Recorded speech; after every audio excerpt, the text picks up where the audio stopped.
Bitcoin is going to zero. Zero. Bitcoin will go to fucking zero. One day. And a microsecond. Tapi gue jujur sama kalian, Bitcoinnya kan nol ya, gue pasti sedih banget itu. Sedih banget itu, mungkin depresi. Tapi gini, gue gak mati. Paham gak bro? Ya.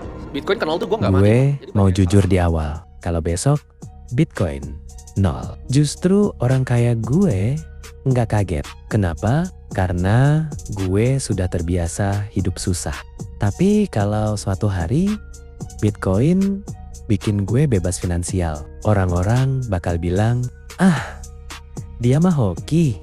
Padahal ini proses 48 minggu yang hampir nggak ada yang mau lakuin. Dan di video ini gue bakal nunjukin kenapa orang miskin justru nggak boleh berhenti di minggu ke-48. Halo, gue investor gembel, bukan analis, bukan orang pintar, cuma orang biasa yang sadar satu hal. Gaji habis, harga kebutuhan naik.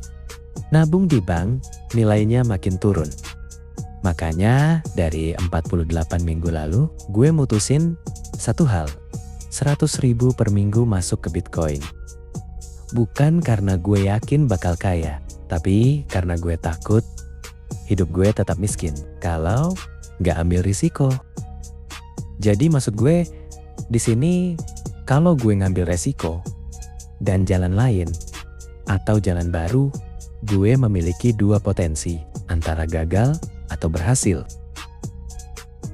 Dan kalau gue pilih jalan yang itu-itu saja atau aman dan tahu hasilnya, pasti potensinya hanya satu, kepastian palsu yang gue udah tahu. Karena itu pun sama-sama belum pasti.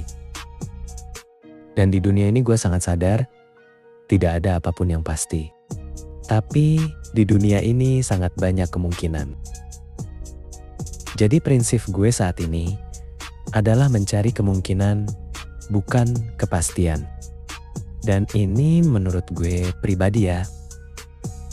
Ini minggu ke-48. 100.000 lagi. Nominal kecil, tapi konsistensi gede. Sekarang kita langsung eksekusi lagi pembeliannya.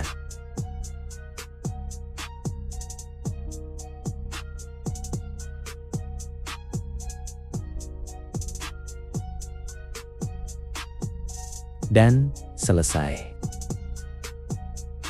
Ini total Bitcoin yang udah gue kumpulin sejauh ini, dengan kerugian sementara sekitar 400 ribuan lebih kurangnya.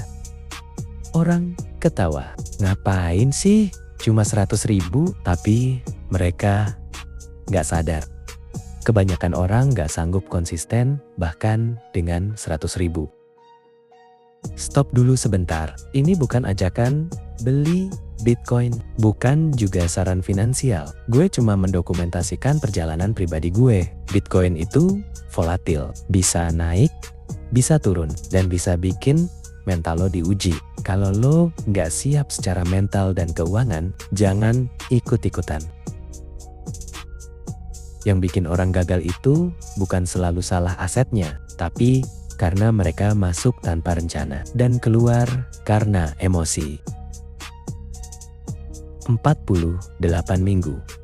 Artinya apa? Artinya gue udah ngelewatin harga naik, harga turun, berita jelek, FOMO orang lain, dan rasa pengen nyerah. Dan gue sadar satu hal, yang bikin kaya itu bukan timing, tapi bertahan.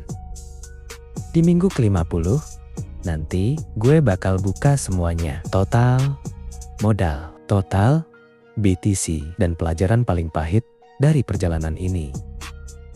Gue bukan orang hebat, tapi gue gak mau anak gue nanti bilang, bapak cuma ngeluh tapi gak pernah nyoba.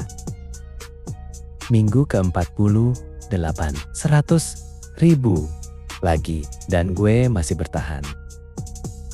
Kalau lo ngerasa video ini relate, subscribe.